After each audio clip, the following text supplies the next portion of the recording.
Hello and welcome to this presentation on personal safety. How can I stay safe?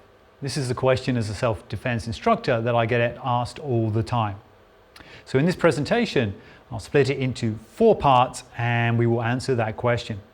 The first part is about the theory of self-protection, some essential theory. The second part, we will talk about how violence happens and different types of predators. In the third part, we will give you some basic movements that you can learn and use for self-defense. And in the fourth part, we will look at some self-defense problem scenarios.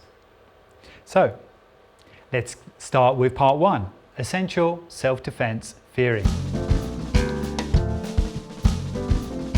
The first part is acceptance. We have to accept that violence is a reality in our world. And it could happen to us. Now, violence, if it happens, has severe consequences. These consequences could be physical, through injury or even death. They could be legal, as you are arrested or have to defend yourself. They could be social, and this is where you have problems with your friends or your family or your workplace for using self-defense and defending yourself. And they can be emotional, things like post-traumatic stress disorder. So some very bad consequences of a violent attack. The first thing you really need to look at is your mindset and permission. Your mindset is, of course, you will survive any attack. You also need to give yourself permission to use violence to defend yourself and others. We are conditioned by society not to use violence, and so we have to override this conditioning if we're forced to defend ourselves. We don't want to be having these discussions in our mind when we're being attacked, so it's important to get your mindset correct and also give yourself permission to defend yourself before you have to. Okay, the good news is that the world is much safer, and violent attacks, about 95% of them, you can avoid them or de-escalate them or deter them. So there's only really a few instances where you'll have to physically go hands-on in self-defense. Also, humans are hardwired for survival. We have flight or fight instincts, which are there to help protect us. And we have other instincts, which are great at identifying dangerous people, dangerous situations, and dangerous activities. The bad news about these instincts is that they can't verbalize, they can't tell you why there's a problem, but trust those instincts. These instincts can be found in a strange feeling in your stomach or the hairs on the back of your neck rising. You think, oh, that's a strange, dangerous person, or this is a strange, dangerous place. Now, it's important not to worry about why those instincts, survival instincts, have been triggered. Honor and trust those instincts.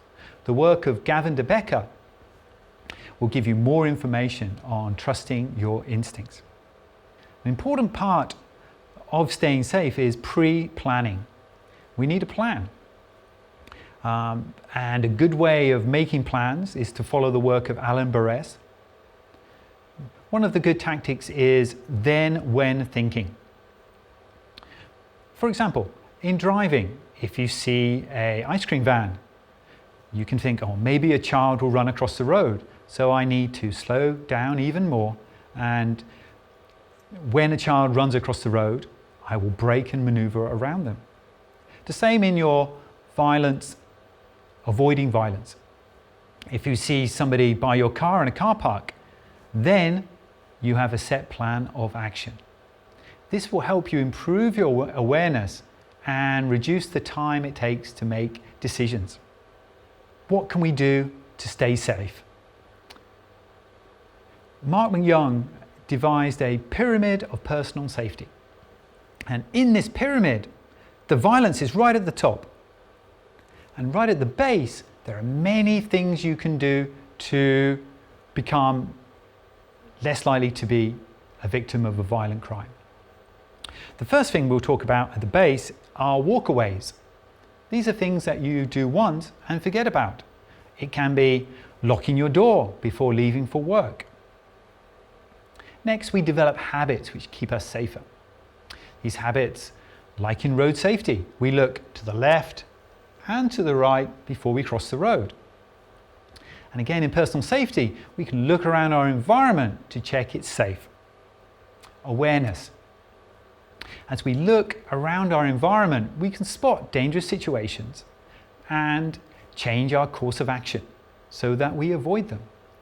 Just like a driver, an experienced driver, can see the weather report, see that it's foggy later on, and can drive slower or decide to change their destination. We're able to use maneuvering and positioning to change our course of action. For example, not taking the shortcut through the park at night is a way that we can maneuver ourselves away from safety. As we said before, in giving yourself permission to defend yourself, it's important to have a knowledge of your self-worth. You are important. Your life is important. So learn how to defend it and learn how you can defend the lives of others who can't defend themselves. To this instance, we have boundaries. We all have boundaries of spatial boundaries, how close people get to each other, and behavioral boundaries. So knowing your boundaries is very important. Not only knowing your boundaries, but being able to verbally enforce your boundaries. This can be done easily by identifying things that you don't want to happen and you tell people, please stop. And finally, we have physical self-defense. When these boundaries are violated and people are attacking you, we need some self-defense movements that are functional and effective. And we'll talk more about that in part 3 and 4 of the presentation. Okay, we're now going to go on to part 2, which is all about violence and predators.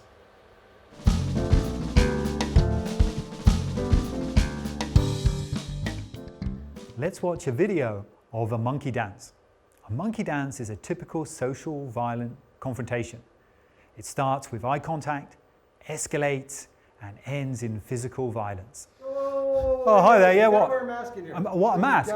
It's a mask. Look, it's in the car. Look, there's Look, kids, there's little kids, there's people at risk here. There's all doesn't matter. Look, just get out of my way, man. What? What's your problem, eh? Oh, no.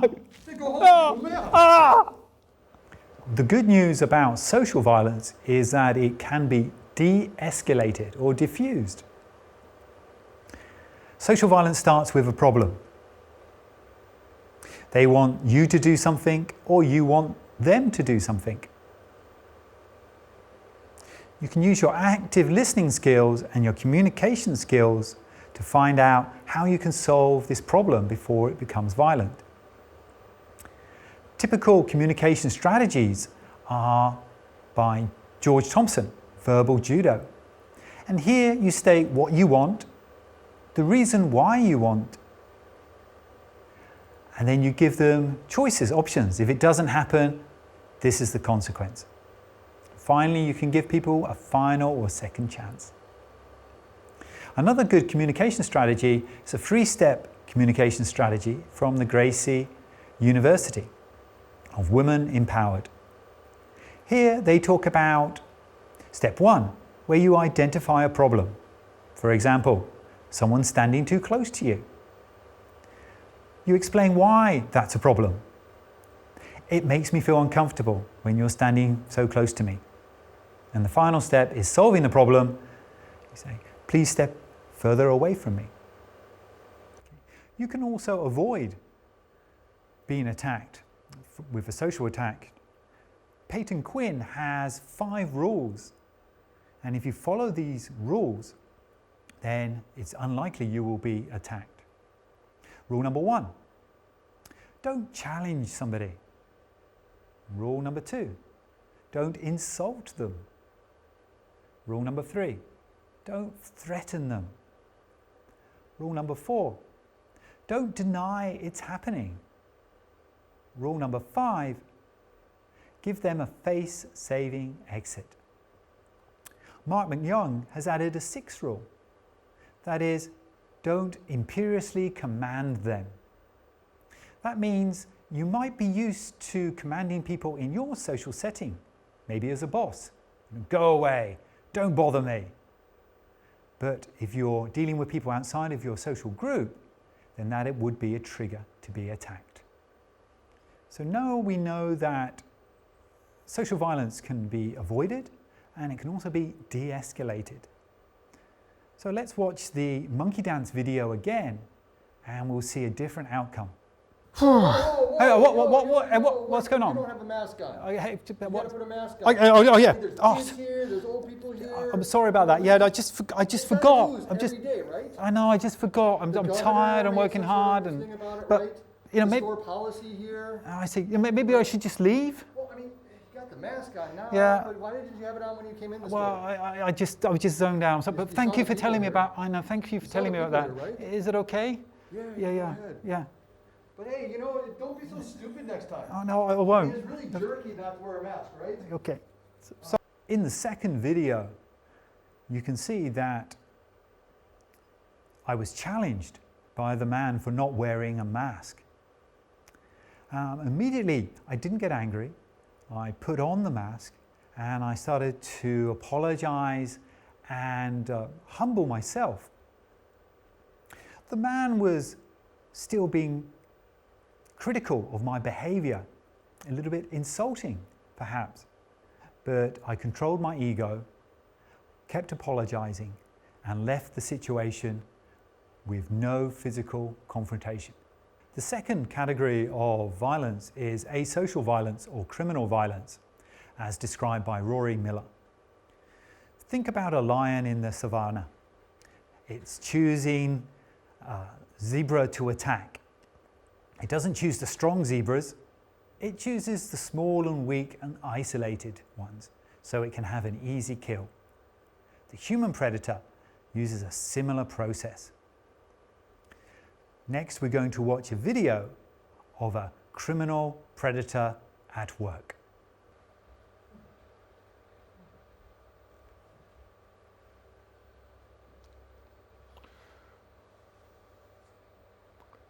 Oh, hey, how you doing? Yeah. Do you have a second? Yes. Just a moment? Okay. Yeah, I was supposed to meet my friend here, but he's really late. Why? And I'm kind of new to the area. I don't know, maybe he's lost, but I've been looking for the station, Okay. and I wasn't sure the station's over there. Maybe the station's, could you help me where the station is? There it's much closer. Hey, Yes. I need that phone. Give me the phone or I'm gonna hurt you really Okay. bad. In that video, you can see the violent crime can be broken into 5 stages. This was classified by Mark McYoung. The first stage is intent. That is, the predator wants to attack you for some reason. And they're going to choose somebody who looks safe to attack, easy to attack. The next stage, the predator is going to get closer to their victim. And they're going to interview the victim to see if they are indeed easy to attack, won't put up a fight. The third stage, as they're getting closer and closer to attack range. The fourth stage is the attack. This is where they physically attack you or threaten you to get what they want. And then the final stage is the reaction. This is when the attacker decides what to do next. This is a very dangerous stage. Even if you comply and give the attacker what they want, your wallet, your phone, the predator might decide that they want your body. They might decide that they want no witnesses and kill you.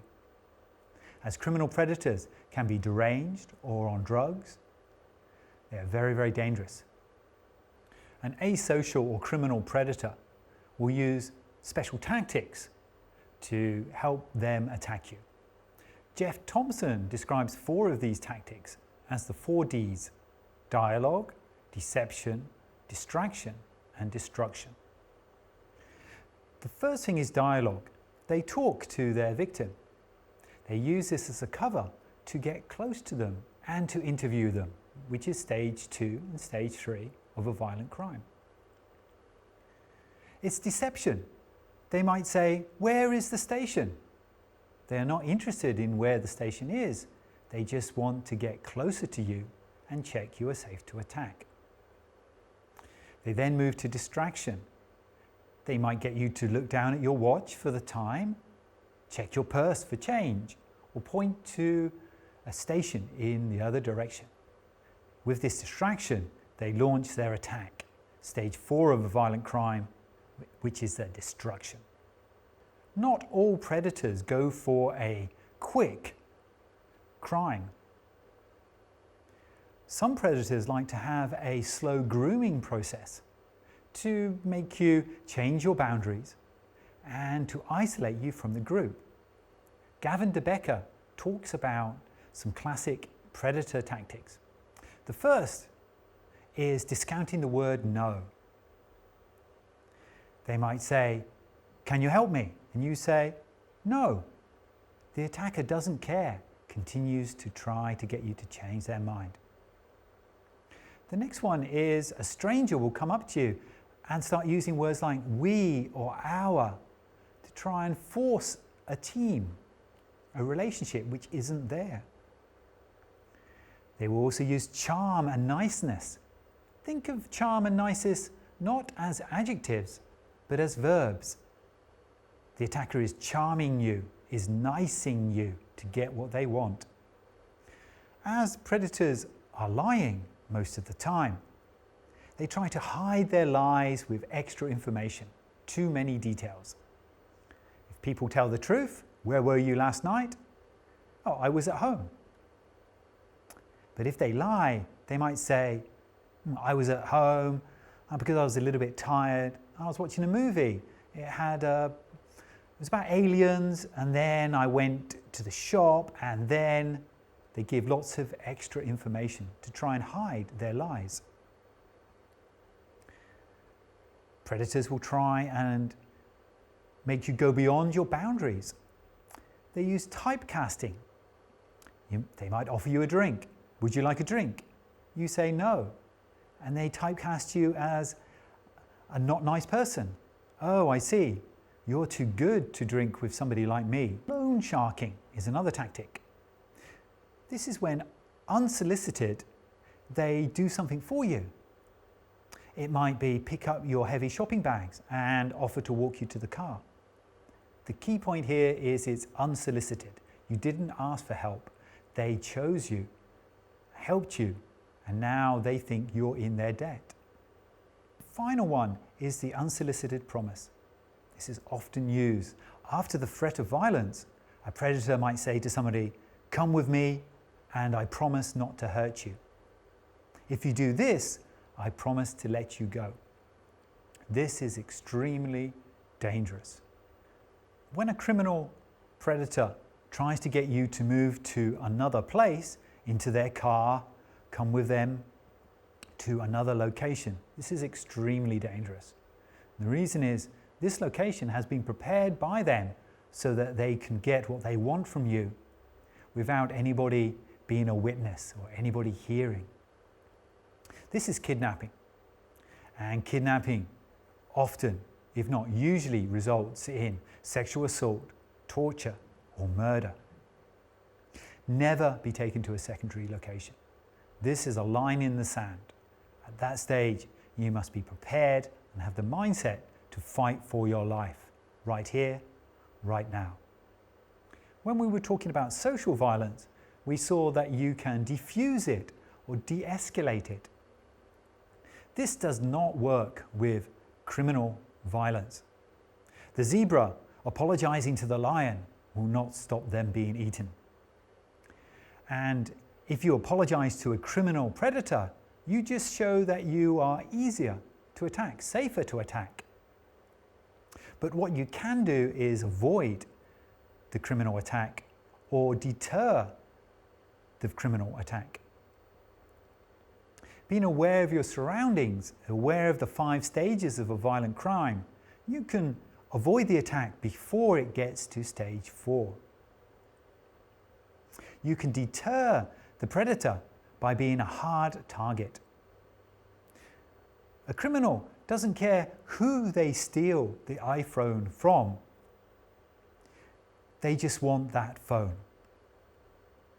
So you can deter the attacker from choosing you.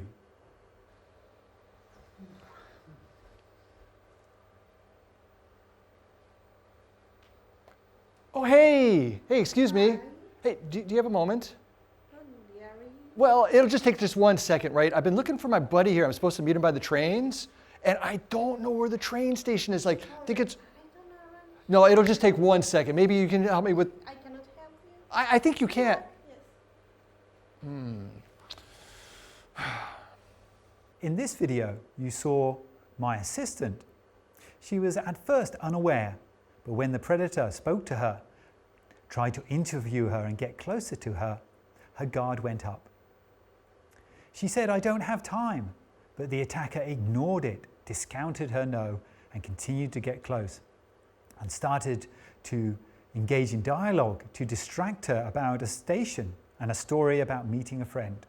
At this stage, my assistant put up her arms as a physical barrier between the attacker and her, said, "I don't know where the station is, I cannot help you," and then she was able to escape without being attacked. We are learning self-defense scenarios and what to do, but it's important to remember that perhaps the best way to avoid a violent attack is to run away. So always have that option as your number 1 option. If you have to engage in a hands-on situation, then your mindset and your goal is to stun and then run to safety. The subject of personal protection and self-defense is vast. There are many, many, many different situations you could find yourself in, and there are many techniques we can teach you to solve those problems. In this presentation, we look at a few scenarios to give you some principles that you can apply to other scenarios. But of course, we recommend that you study more and you practice and train with other self-defense instructors or martial arts to improve your skills. This presentation is all about increasing your knowledge of how crime happens. You can use this knowledge to increase your awareness, and with your awareness you can avoid violent attacks.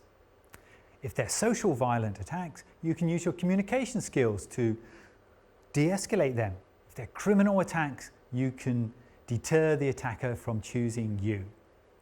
An analogy would be like an experienced driver doesn't get into accidents because they can read the road conditions and the weather reports. As your skills and experience increase, you will also be able to deter and de-escalate, so you end up with fewer and fewer confrontations. I hope you've enjoyed this video, and thank you for spending your precious time here. Be safe, and I hope you never have to employ the hands-on physical defense skills, and you can use the other skills to help enrich your life. Thank you very much.